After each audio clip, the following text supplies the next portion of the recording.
Watch original photos and videos related to this news by clicking on the link given in the description below the article courtesy. Please subscribe our YouTube channel Listen News here. If you like the video, please like, comment and share the video.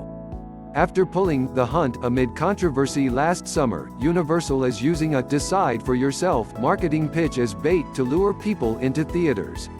What they'll find, should they be gullible enough to bite, is a thinly sketched out, wildly violent satire, one that rather cynically uses the current backdrop of partisan tribalism as the hook for an old-time exploitation piece. Written and produced by Damon Lindelof of Lost and Watchmen renown and Nick Cuse, and directed by Craig Zobel, whose credits include Lindelof's The Leftovers. The film's most clever wrinkle is exhausted early. That hinges on the casting, with some recognizable faces, without giving anything away, making unexpected exits. Then again, there's a lot of exiting in this darkly comic film, where a group of wealthy liberals abduct a dozen deplorables, as they're referred to in a text chain, in order to hunt them. This is, it's worth noting, actually a pretty well-worn conceit, beyond the people killing people vibe of the Purge franchise, which also comes from Blumhouse Productions. Past examples include Surviving the Game, a 1994 movie in which a homeless man, Ice-T, becomes the unwitting prey for a bunch of wealthy hunters. While the politics, if not the class dynamic, is turned on its head, gun-toting liberals, incidentally. The formula is essentially the same.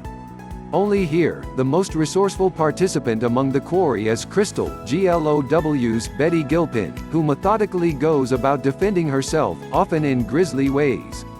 Intended to set The Hunt apart, seemingly, is the way it lampoons both groups of characters, from the member of the hunted who exults "We're gonna be on Hannity" in a triumphant moment to the libs chiding each other for using potentially offensive terminology regarding people of color and gender. The premise also involves a wild internet conspiracy, with heated posts about elites hunting conservatives. That's actually true.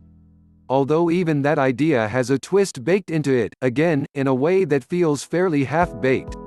Once past those asides, the whole exercise exists as a cheeky throwback to 70s-style dystopian free-for-alls, think Death Race 2000, with a knowing wink to current headlines and better special effects when it comes to blood splatter techniques. Charitably, The Hunt can be seen as a cautionary shot, very many cautionary shots, about demonizing those on the opposite side of the political aisle. Less charitably, but more accurately, it leverages that dynamic as the foundation for a bloody romp while emphasizing its irreverence to try making the movie seem smarter than it is. At roughly 90 minutes, the film certainly doesn't scrimp on action, plunging right into its carnage at a pretty frenetic pace.